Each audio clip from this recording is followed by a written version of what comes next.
Insanely Simple, The Obsession That Drives Apple's Success. Book by Ken Segall. Introduction. सोचो क्या हो अगर आपको स्टीव जॉब्स के लिए एक प्रेजेंटेशन तैयार करनी पड़े। आप अपने सारे ग्राफ्स और चार्ट्स सामने खोले बैठे हो और स्टीव जॉब्स रूम में आते हैं। आप और ज्यादा नर्वस होने लगते हो। आपने अभी तक सिर्फ 3 सेंटेंस लिखे हैं और स्टीव जॉब्स पास आकर बोलते हैं, मुझे कुछ समझ नहीं आया। प्लीज पॉइंट पर आओ। क्या तुम अपना ये आइडिया सिंपल और आसान वर्ड्स में समझा सकते हो? इस समरी में आप यही पढ़ने वाले हो कि क्यों एप्पल को इंसेनली सिंपल बोला जाता है। आप इसमें सिंप्लिसिटी के कोर एलिमेंट्स के बारे में पढ़ोगे जो एप्पल अपने प्रोडक्ट, अपनी ऑर्गेनाइजेशन, अपने एड्स और कस्टमर सर्विस यानी हर चीज में अप्लाई करता है। इस समरी में आप केन सीगल की स्टोरी पढ़ेंगे जो उन्होंने कुछ यादगार वक्त स्टीव जॉब्स के साथ बिताया था।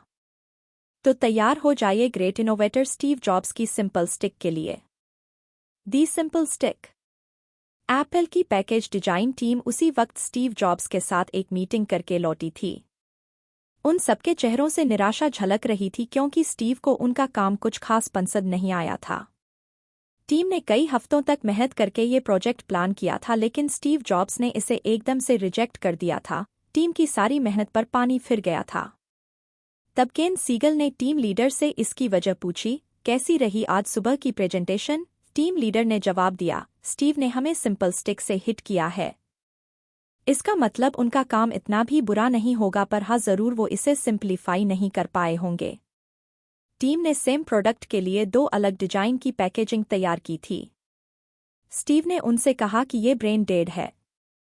उसने कहा, इन दोनों को आपस में जोड़ दो, एक प्रोडक्ट है तो बॉक्स भी एक होना चाहिए, दूसरे वर्जन की कोई जरूरत नहीं है। स्टीव सही बोल रहे थे। एक प्रोडक्ट एक बॉक्स का आइडिया ज्यादा सिंपल और बेटर था और ये ज्यादा टाइम भी नहीं लेता था।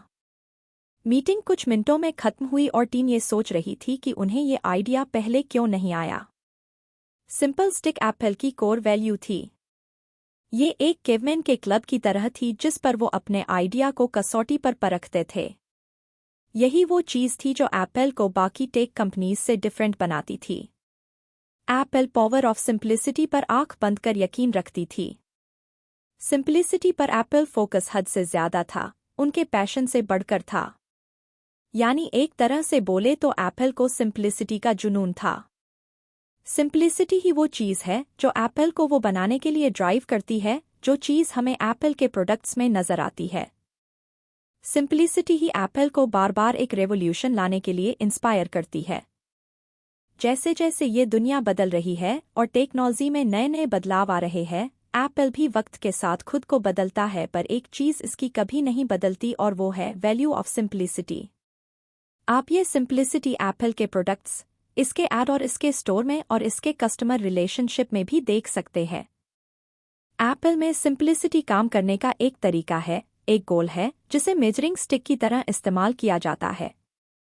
अगर एप्पल की सक्सेसफुल टेक्निक ऑफ सिंप्लिसिटी इसे इतना खास बनाती है तो क्यों नहीं दूसरी टेक कंपनीज इसे कॉपी करती? तो जवाब है, सिंप्लिसिटी को अपनाना इतना आसान नहीं है। बाकी कंपनीज अक्सर कॉम्प्लेक्सिटी में कहीं खो जाती है। क्योंकि सच तो ये है कि सिंप्लिसिटी के लिए आपको ज्यादा एनर्जी, ज्यादा टाइम और पैसा चाहिए। इतने साल एप्पल में काम करने के दौरान केन सीगल ने सिंप्लिसिटी के कुछ कोर एलिमेंट्स ऑब्जर्व किए जो आप भी अपनी कंपनी में अप्लाई कर सकते हो। सिंप्लिसिटी एक स्किल है और इसकी प्रैक्टिस करनी पड़ती है। आप इसे सीख सकते हैं और इसमें एक्सपर्ट भी बन सकते हैं। चलिए तो सिंप्लिसिटी के इन कोर एलिमेंट को एक एक करके डिस्कस कर लेते हैं। Think brutal. Ken first time Steve Jobs से मिल रहे थे। केन ने उन्हीं दिनों लॉस एंजलिस में एप्पल की एड एजेंसी से क्रिएटिव डायरेक्टर के तौर पर रिजाइन दिया था। अब वो स्टीव की नई कंपनी नेक्स्ट के नए क्रिएटिव डायरेक्टर के तौर पर न्यूयॉर्क में थे। स्टीव जॉब्स कॉन्फ्रेंस रूम में उनक वेट कर रहे थे। किसी को भी ये नहीं लगा था कि स्टीव केन को हायर करने से पहले उनका इंटरव्यू लेंगे और स्टीव खुद इस बात को लेकर ज्यादा खुश नहीं थे। और उधर केन बहुत नर्वस हो रहे थे। केन की नई एजेंसी थी अम्मीर्ती पुरीज, जो काफी फेमस हो गई थी और BMW के लिए उसके काम की काफी तारीफ भी हो रही थी। खुद रैल्फ अम्मीर्ती ने केन को अपनी कंपनी में वेलकम किया था। और ये रैल्फ ही था जिसने स्टीव के साथ एक माइनर इश्यू के बारे में उसे बताया था। स्टीव ने खुद अमीरती पुरीस को चूज किया था क्योंकि उसे बेस्ट एड एजेंसी चाहिए थी। असल में स्टीव को BMW और UPS की लेटेस्ट एड काफ़ी पसंद आई थी और उन्हें ये जानकर और ज़्यादा खुशी हुई कि ये दोनों एड्स एक ही कंपनी ने बनाए हैं। केन सीगल मीटिंग रूम के बाहर लंबी लंबी सांसें भर रहे थे। वो काफ़ी नर्वस फील कर रहे थे। जब वो दरवाज़ा खोलकर अंदर गए तो देखा स्टीव जॉब्स रैल्फ अमीरती से बातें कर रहे थे। रैल्फ ने स्टीव को केन का इंट्रोडक्शन दिया। दोनों ने हैंड शेक किया। स्टीव ने केन का मुस्कुराते हुए वेलकम किया। स्टीव बोले, अच्छा तो मैंने सुना है कि आपने एप्पल के लिए एड्स बनाए हैं। केन को थोड़ी राहत मिली। उन्होंने बड़े प्राउडली जवाब दिया, हाँ। और वो प्राउड क्यों ना फील करते, आखिर उनके कुछ एड्स ने अवार्ड्स जो जीते थे। मुझे आपका टीवी में काम भी काफ़ी पसंद आया, स्टीव ने आगे कहा। केन का कॉन्फिडेंस थोड़ा और बढ़ गया था। स्टीव केन की आंखों में सीधा देखते हुए बात कर रहे थे और उनकी मुस्कुराहट में एक गर्मजोशी थी। लेकिन तभी स्टीव ने कहा, लेकिन प्रिंट बहुत ही घटिया था। केन उस पोजीशन में जहां इंसान को समझ नहीं आता कि इस बात का क्या जवाब दिया जाए। उन्हें अच्छा लगना चाहिए था या बुरा? लेकिन फिर उन्होंने हिम्मत जुटाकर स्टीव से सिर्फ इतना कहा, थैंक्स। केन ने उस आदमी को थैंक यू बोला जिसने उसके काम को घटिया करार दिया था। लेकिन केन को ज्यादा बुरा नहीं लगा था। केन खुश थे कि आखिर उनके बीच की बर्फ तो पिघली। उन्हें ये नहीं लगा कि स्टीव अच्छा या बुरा बर्ताव कर रहे हैं, और ना ही अप्रूव या डिसअप्रूव कर रहे हैं। स्टीव तो बस ऑनेस्टली अपनी बात केन के सामने रख रहे थे। जो उन्होंने फील किया, उन्होंने बोल दिया। और इस तरह आने वाले कई सालों तक उनका यही सिंपल रिलेशनशिप चलता रहा। असल में स्टीव जॉब्स को अपने वर्किंग रिलेशनशिप में कोई कॉम्प्लेक्सिटी पसंद ही नहीं थी। ये ठीक उसी तरह था जैसे उन्हें अपने आईपॉड में एक्स्ट्रा बटन नहीं पसंद थे। स्ट्रेट फॉरवर्ड होना ही सिंप्लिसिटी है और घुमाफिरा के बोलना कॉम्प्लेक्सिटी। केन समझ चुके थे कि स्टीव जॉब्स ऐसे ही है। जो बात उनके माइंड में आती थी वो सीधा बोल देते थे, फिर चाहे सामने वाले को बुरा लगे या भला लगे। स्टीव के लिए सच सिर्फ सच था और उनकी ओपिनियन थी जिसके कोई दो राय नहीं हो सकती थी, चाहे सामने कोई भी हो। ब्रूटल फ्रैंक टॉक के अपने फायदे हैं। जैसे एग्जाम्पल के लिए आपको पता चले कि आपके सीईओ को आपके काम में कुछ कमी नजर आई है, जबकि रियल में आपका सीईओ सोचता है कि इन कमियों को दूर किया जा सकता है। हो सकता है आपने सीईओ की कही बात किसी मिडलमैन के मुंह से सुनी। मैसेज देने वाले ने अपनी तरफ से बात जोड़ दी और इस तरह गलतीफहमी पैदा हो गई। आपको लगा सीईओ आपके काम को पसंद नहीं करता, जबकि असलियत में वो सिर्फ कुछ सुधार चाहता है। आपको ऑनेस्ट फीडबैक नहीं मिला और इसलिए आप सही तरीके से अपना प्रोजेक्ट रिवाइज नहीं कर पाए। इस तरह के अनक्लियर मैसेज कंपनी को काफ़ी नुकसान पहुंचाते हैं। अगर हम अपनी ईमेल्स ब्रूटली ऑनेस्ट होकर लिखें तो हम अपना टाइम और एनर्जी दोनों बचा सकते हैं, जो हम बेकार में एक्सप्लेनेशन देने में वेस्ट कर देते हैं। स्टीव ने हमेशा हर किसी से यही चाहा कि वो उनसे स्ट्रेट फॉरवर्ड तरीके से बात करे। ये सिंप्लिसिटी का एक एलिमेंट है जो आप भी अप्लाई कर सकते हो। आपको सिर्फ ऑनेस्ट रहना है और जो आपका माइंड कहे वही बोलना है। कुछ लोग शायद बुरा मानेंगे, पर एक स्ट्रेट फॉरवर्ड अप्रोच सबका टाइम और एनर्जी बचा सकती है। ब्रूटली ऑनेस्ट अप्रोच अडॉप्ट करके टीम को अपनी प्रोग्रेस पर फोकस करने में हेल्प मिलेगी और ये हर किसी को अपना बेस्ट देने के लिए पुश भी करेगी। Think small. एप्पल लोगों को ग्रेट प्रोडक्ट्स क्रिएट और प्रोड्यूस करने के लिए एनकरेज करता है, लेकिन साथ ही बात जब मीटिंग की हो तो ये स्मॉल पर जोर देता है। एप्पल का मानना है कि मीटिंग में सिर्फ वही लोग शामिल होने चाहिए जिनकी ज़रूरत उस मीटिंग में है, ताकि ग्रुप को एफिशिएंट होकर काम करने में मदद मिल सके। एड एजेंसी कियाडे ने एक बार ये एग्रीमेंट रखा था कि वो स्टीव जॉब्स के साथ हर मंडे एक मीटिंग रखेंगे। केन सीगल भी कियाडे का पार्ट थे तो उन्हें भी इस मीटिंग में शामिल होना पड़ता था। इस मीटिंग का कोई फॉर्मल एजेंडा नहीं था। कियाड को एजेंसी की तरफ से अपनी प्रोग्रेस शेयर करनी होती थी और स्टीव को एप्पल की तरफ से प्रोग्रेस शेयर करनी होती थी। मंडे की इस मीटिंग के लिए बस गिने चुने लोग ही बुलाए जाते थे। कियाड की तरफ से अकाउंट डायरेक्टर, मीडिया डायरेक्टर और क्रिएटिव लोग होते थे और एप्पल की तरफ से स्टीव जॉब्स, जोनी आइव जो डिजाइन डिपार्टमेंट के थे, फिल शिलर जो प्रोडक्ट मार्केटिंग से थे और एलन ओलिवो जो मार्केटिंग कम्युनिकेशंस से थे और हिरोकी असाई क्रिएटिव टीम की तरफ से ये मीटिंग अटेंड करते थे। बस इतने ही लोग इस मीटिंग में शामिल होते थे। लेकिन एक सोमवार एप्पल की ओर से एक औरत भी इस मीटिंग में शामिल हुई। केन सीगल उसे नहीं जानते थे और उन्हें ये भी नहीं पता था कि उसका नाम क्या है। तो चलिए इस स्टोरी के लिए हम उसका नाम लॉरी रख लेते हैं। लॉरी बाकियों की तरह अपनी सीट पर बैठी थी और स्टीव जॉब्स भी मीटिंग के लिए सही टाइम पर पहुंच गए थे। स्टीव थोड़े सोशिएबल मूड में थे तो वो सबसे बातें करने लगे और थोड़ी देर बाद मीटिंग भी शुरू हो गई। उन्होंने कहा, इससे पहले कि हम स्टार्ट करें, मैं आपके सामने कुछ चीज़ें अपडेट करना चाहता हूँ। स्टीव ने ये कहते हुए सबकी तरफ देखा और अपनी बात जारी रखी। सबसे पहले तो हम आईमैक की बात करेंगे। तभी अचानक स्टीव बोलते बोलते रुक गए। उन्होंने लॉरी की तरफ देखते हुए पूछा, एक्सक्यूज मी, आप कौन है? लॉरी एकदम से अचकचा गई, पर उसने बड़ी ही शांति से जवाब दिया कि उसे इस मीटिंग में इनवाइट किया गया है और वो मार्केटिंग प्रोजेक्ट में इन्वॉल्व है जिस पर यहाँ अभी बातचीत होने वाली है। स्टीव ने लॉरी की बात सुनी। खैर उन्होंने अपनी बात पूरी की और फिर अचानक लॉरी को सिंपल स्टिक से हिट करते हुए बोले, मुझे नहीं लगता इस मीटिंग में हमें आपकी ज़रूरत है, थैंक यू। और उसके बाद जैसे लॉरी उनके लिए कमरे में थी ही नहीं, स्टीव जॉब्स अपनी बात पूरी करते रहे। लॉरी चुपचाप उठी और रूम से बाहर निकल गई। तो ये था स्टीव जॉब्स की सिंप्लिसिटी का एक रूल।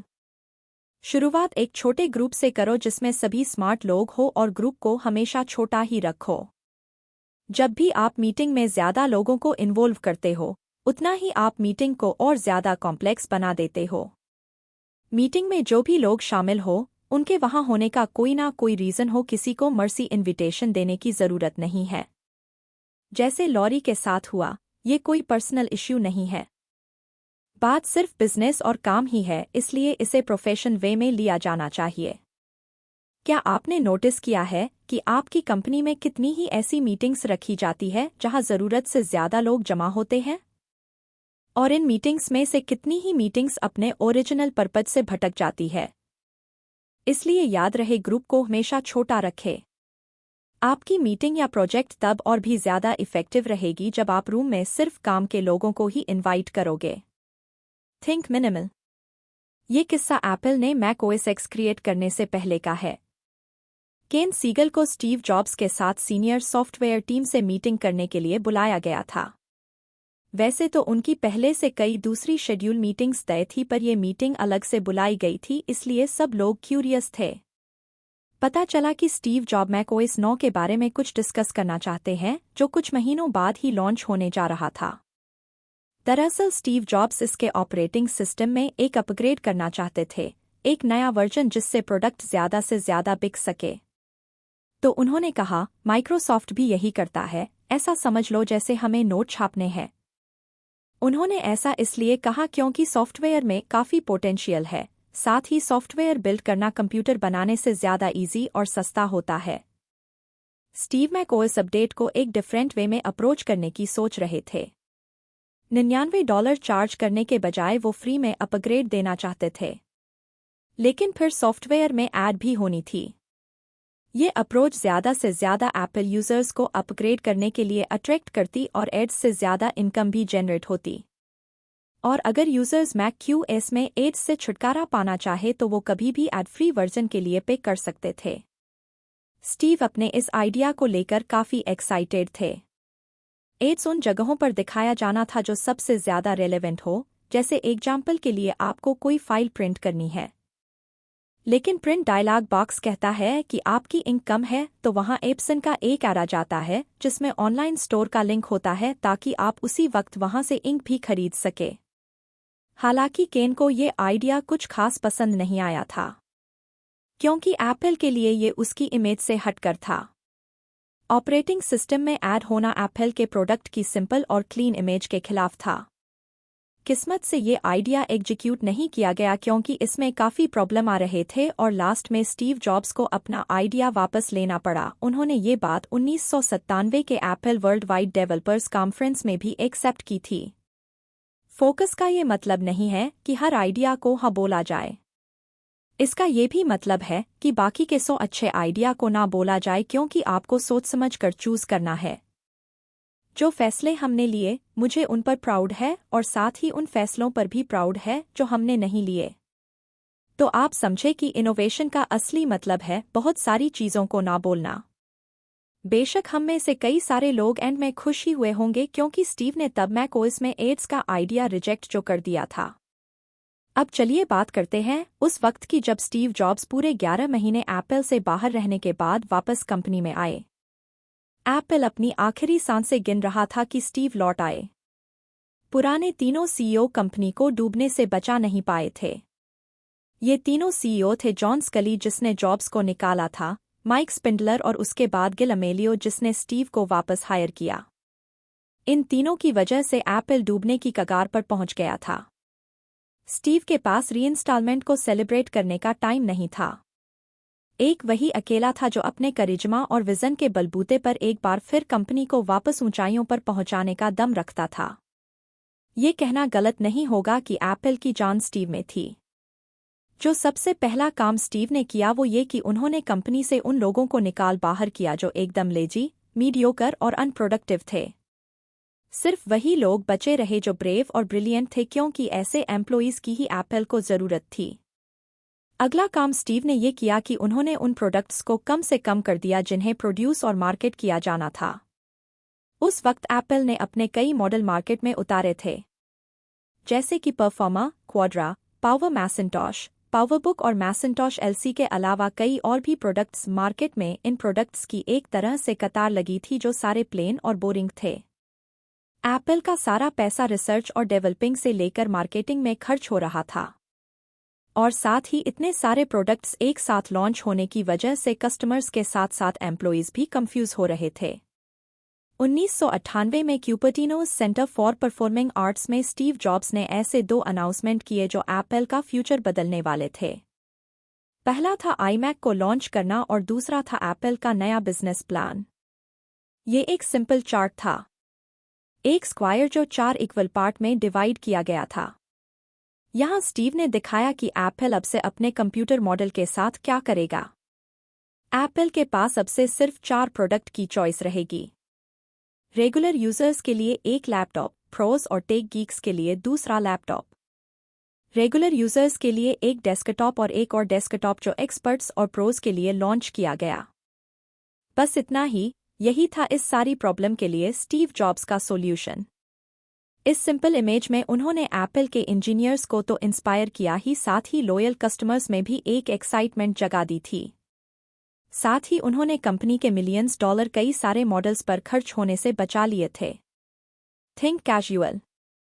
एप्पल से निकलने के 5 मिनट बाद ही केन एक रेंटल कार में बैठकर एयरपोर्ट की तरफ जा रहे थे जहां से उन्हें अपने घर लॉस एंजल्स के लिए फ्लाइट लेनी थी।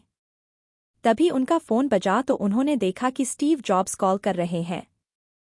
स्टीव फोन पर बोले, मुझे नहीं पता वो आदमी कौन था या फिर तुम उसे क्यों लेकर आए, लेकिन उसने जो कुछ भी किया उसके लिए मैं एक कौड़ी भी नहीं देने वाला और हाँ मुझे दोबारा एप्पल में नजर नहीं आना चाहिए। स्टीव क्रिएटिव एजेंसी के प्लानर की बात कर रहे थे जिसका नाम हैंक था। प्लानर्स को कस्टमर्स के पॉइंट ऑफ व्यू रिप्रेजेंट करने को बोला गया था जिसे कि कंपनी के या क्रिएटिव एजेंसी के पॉइंट ऑफ व्यू से कंपेयर करना था। प्लानर्स की जिम्मेदारी थी ये पता लगाना कि कंपनी के प्रोडक्ट्स के लेकर कंज्यूमर्स क्या सोचते हैं। कंपनी का मकसद कस्टमर्स की पसंद नापसंद जानना था ताकि कस्टमर्स उनके प्रोडक्ट्स खरीदे। प्लानर्स को वो सारी इन्फॉर्मेशन जो उन्होंने कलेक्ट की थी एक प्लान बनाकर क्रिएटिव एजेंसी के सामने प्रेजेंट करनी थी ताकि वो उस पर काम कर सके। दरअसल उन्हें प्लानर के रिजल्ट के हिसाब से मार्केटिंग स्ट्रेटेजी बनानी थी। हैंक उन दिनों एप्पल की क्रिएटिव एजेंसी की डे में नया अपॉइंट हुआ था। वैसे हैंक काफ़ी स्मार्ट था। इससे पहले वो एक बड़ी क्रिएटिव एजेंसी के लिए और एक बड़े आइकॉनिक ब्रांड पर लिए भी काम कर चुका था। तो हैंक का काम था एप्पल ब्रांड की इमेज डिफरेंट डेमोग्राफिक ग्रुप्स और एथनिसिटीज तक पहुंचाना। और ये उसके लिए एक बड़ी अपॉर्चुनिटी बन सकती थी क्योंकि एक तरह से वो खुद पर्सनली स्टीव जॉब्स को रिप्रेजेंट कर रहा था। हैंक को अपना काम पूरा करने में 2 हफ्ते का वक्त लगा। उसने सारी ज़रूरी रिसर्च कर ली थी। वो स्टीव जॉब्स को एकदम इम्प्रेस कर देना चाहता था। मीटिंग के 1 हफ्ते पहले हैंक ने केन सीगल से पूछा कि क्या वो उसकी प्रेजेंटेशन देखकर उसे कुछ सलाह देना चाहेगा, क्योंकि केन काफ़ी अच्छे से जानता था कि स्टीव जॉब्स को इन्फॉर्मेशन प्रेजेंट करने का बेस्ट तरीका क्या है। लेकिन हुआ ये कि केन अपने बिजी शेड्यूल के चलते हैंक की प्रेजेंटेशन के लिए ज़रा भी वक्त नहीं निकाल पाया। इस तरह कई दिन गुजर गए पर केन हैंक का काम नहीं देख पाया। फिर प्रेजेंटेशन वाले दिन ही उसे हैंक का काम देखने को मिला। केन सीगल, हैंक और कियार पटाडे के बाकी लोग उस दिन मीटिंग रूम में कुछ जल्दी ही पहुंच गए थे।